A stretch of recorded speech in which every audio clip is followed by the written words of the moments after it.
more good. So how can we create economic development and a better air quality in this example at the same time?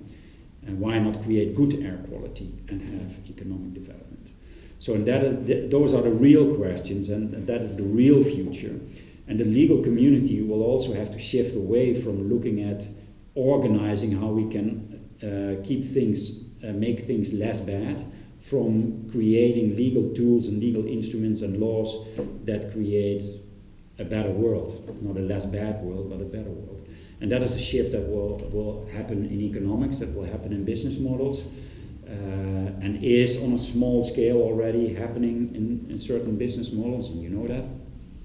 But this will happen also on a level of drafting laws in the future, for instance. And so I think that whatever it is that anybody wants to do, at the end of the day, if you're working in tourism or forestry or in the legal community or want to start a business, whatever it is that you will be doing, at the end of the day, at one point in time, you're going to be confronted with issues that relate to sustainable development, and hopefully people will make right choices at that point in time. So becoming aware, see how you can integrate it into your life, personal life, maybe professional life, and maybe even in your networks, for instance, and then try to make the good choices that are good for you and good for others in your environment as well. Okay, and is there maybe an unasked question that you would like to have answered? That I can't answer myself, you mean? No, or that you haven't asked yet? That I haven't asked yet.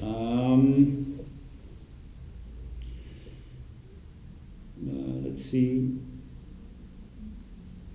Well, I think that the thing is that I think that education is always, it seems like they're sort of lagging behind, like decades from what is happening in the real world at this point in time. So I think that discussing the role of awareness, for instance, because if you're not aware, there's not much choices you can make in relation to sustainable development. I think that the issue of and need for sustainable development is probably very much an underrated issue in education. As far as I know it, it's probably in projects like this where people like yourself are raising the issue, and where children who have to make a presentation might raise this issue.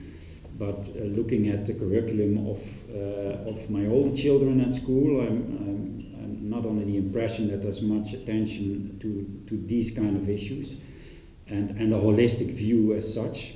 So how does an issue like this relate to all other kinds of issues in the world? I think that there's too little attention for this, and that would be something you hope would change in the future. It's not something I can change by myself. It's a systemic problem, I think, also in this case.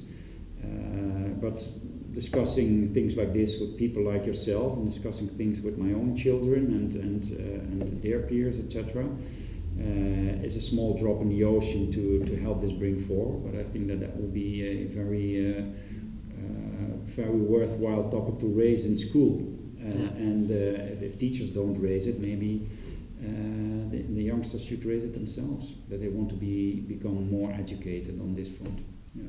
And that obviously might also help people make choices once they leave